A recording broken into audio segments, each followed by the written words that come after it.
నూనె పోసుకోవాలి. తరువాత తాలింపులు వేసుకోవాలి. తర్వాత కరివేపాకు వేసుకోవాలి.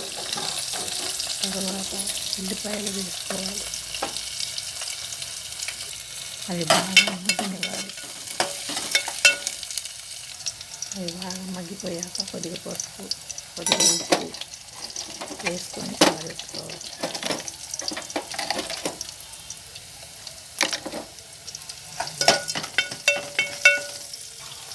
నూనె పోసుకోవాలి. నూనె తాలింపులు వేసుకోవాలి.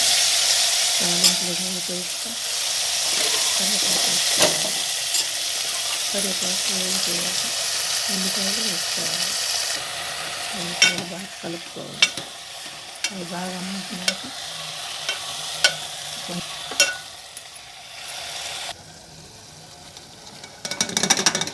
నూనె పోసుకోవాలి. నూనె కాగిన తర్వాత తాలింపులు వేసుకోవాలి.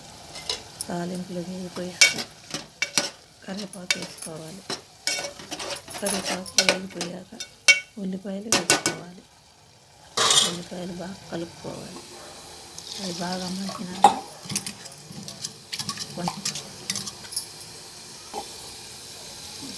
పసుపు, ఉప్పు వేసుకోవాలి. అవి రెండింటిని కలుపుకోవాలి. అది కలిపినాక ఇప్పుడు చుక్కకూర వేయాలి. చుక్కకూర వేసినాక దాన్ని కూడా కలుపుకోవాలి.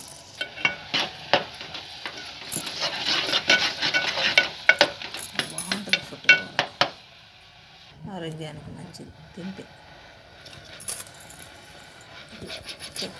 అటు ఇటు కలుపుకున్నాక ఇప్పుడు టమాటా వేసుకోవాలి. టమాటా కూడా వేసుకొని బాగా కలుపుకోవాలి. కలదిప్పుకున్నాక బాగా ఉడికిపోతాయి అన్నమాట. కలదిప్పుకుంటే అటు ఇటు కలుపుకుంటే ఇప్పుడు పప్పు 2 సార్లు బాగా పెసరపప్పు 2 సార్లు బాగా కలుపుకోవాలి. అంటే 2 సార్లు కాకపోతే 3 సార్లు శుభ్రంగా కలుపుకొని ఇప్పుడు టమాటా మగ్గిపోయాక 1 స్పూన్ కారం